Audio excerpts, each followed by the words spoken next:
I'm Sarah Ahmad. I am the artist for this show, Tum Apni Karni Guzro. We are inside the tent and we have these beautiful flowers, gende ke phool, that were handmade by Kaarvan crafts, and women, they reached out to in villages to assemble these flowers. So initially, I want to talk a little bit about what this tent is.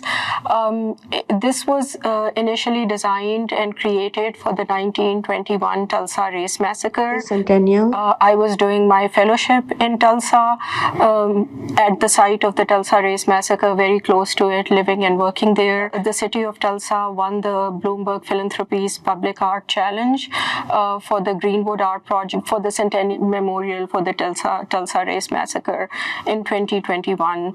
And I was invited to create a project as part of the Greenwood Art Project. I created this tent. This is modeled after the tents that were used by survivors of the Tulsa Race Massacre who lost their homes to destruction. And a little bit about the massacre. Black Wall Street, Greenwood, was the wealthiest African American community in the world, and the white mob destroyed it, and it was state-sponsored violence because fire bombs were dropped that destroyed Greenwood. And the survivors fled, and some of them took refuge in a forest where I situated the tent. So my approach to this project was acknowledgement of trauma, intergenerational trauma that the descendants have also gone through, and also to honor the resilience of the community, Greenwood community, the survivors, the descendants of survivors, honor the lives that were lost, and celebrate the community, as well as to create a memorial that would be also a way of reckoning, but also lead to healing. So my idea of placing the original tent in the forest was there was a 2.5-mile hike to view all the sites and reach the tent, and then see all the 6 discrete installations were created in the forest to view the installations. Forest bathing was part of the viewing experience of the work. The walking meditation was embedded in the viewing experience because forest bathing leads to healing and from trauma or depression and all such. Lots of health benefits. Central part of the tent, so the images in the tent are archival images of the Tulsa Race Massacre and the destruction of Greenwood, and the tent is plain on the outside to acknowledge that trauma is embodied. It lives inside our bodies on the cellular level, but it's invisible from the outside. So this is also an acknowledgement of trauma and a process of healing. The flowers, when I looked at images of fire bombs, they resembled gende ke phool, especially the aerial views.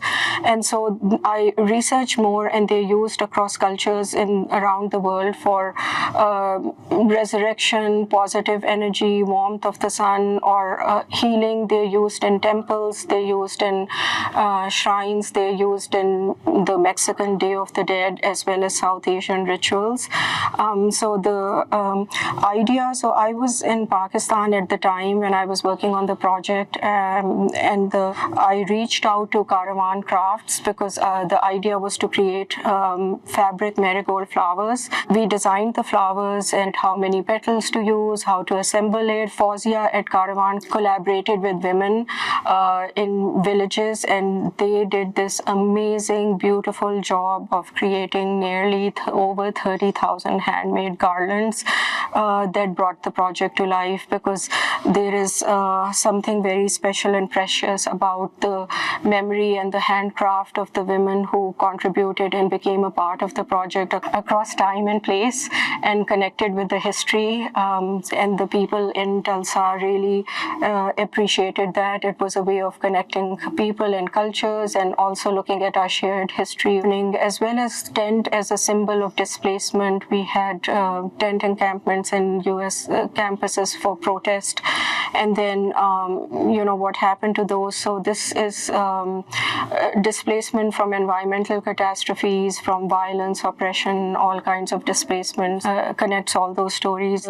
Flowers, so symbolizing hope and lending reverence, to a memorial that is created to honor people and the lives lost, as well as the survivors, and the spirit of the people that lives on, that refuses to be crushed. So I'm very grateful to Kaarvan Crafts. Spirit of the people who worked on this, who made the flowers, is forever part of the project wherever it goes.